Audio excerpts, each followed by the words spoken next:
Donc aujourd'hui, on va parler de la maladie rénale chronique et Ramadan. Donc, il faut savoir que la maladie rénale chronique est une maladie qui atteint les patients et tout dépend du pourcentage du fonctionnement des reins. Donc, on peut séparer deux populations concernant Ramadan. Donc, on a la population qui a une maladie rénale chronique et qui a un fonctionnement des reins qui est inférieur à 40%. Ça englobe des patients suivis en consultation et des patients dialysés. Parce qu'il y a un risque qu'ils atterrissent prématurément en hémodialyse ou en dialyse péritonéale. Ensuite, on a la deuxième population qui a un fonctionnement qui est supérieur à 40%.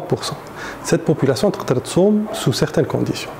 Donc la première condition, c'est l'hydratation. Donc Ramadan, actuellement, on a entre 12 et 13 heures de jeûne, donc l'insan ne boit pas.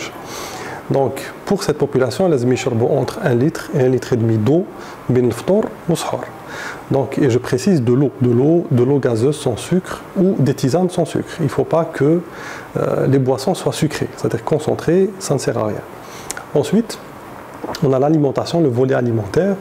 Il faut se rapprocher au maximum d'une alimentation végétarienne.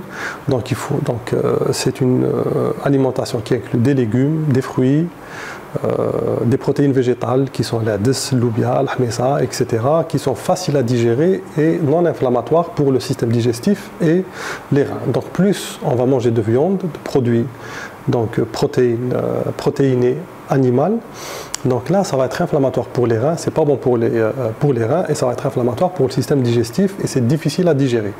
Particulièrement au Ramadan où on observe une augmentation de la fréquentation des urgences par les patients due à des indigestions, principalement dues aux protéines animales et au gras animal. Ensuite, on a l'activité physique. Donc, à Béjaïa, il y a de très bonnes habitudes. Les familles marchent le soir, donc pendant 1 à 1h30. Donc, c'est excellent pour la digestion et pour les reins et pour même l'état physique et psychique. Donc on encourage cette pratique. Et ensuite, en dernier, le sommeil.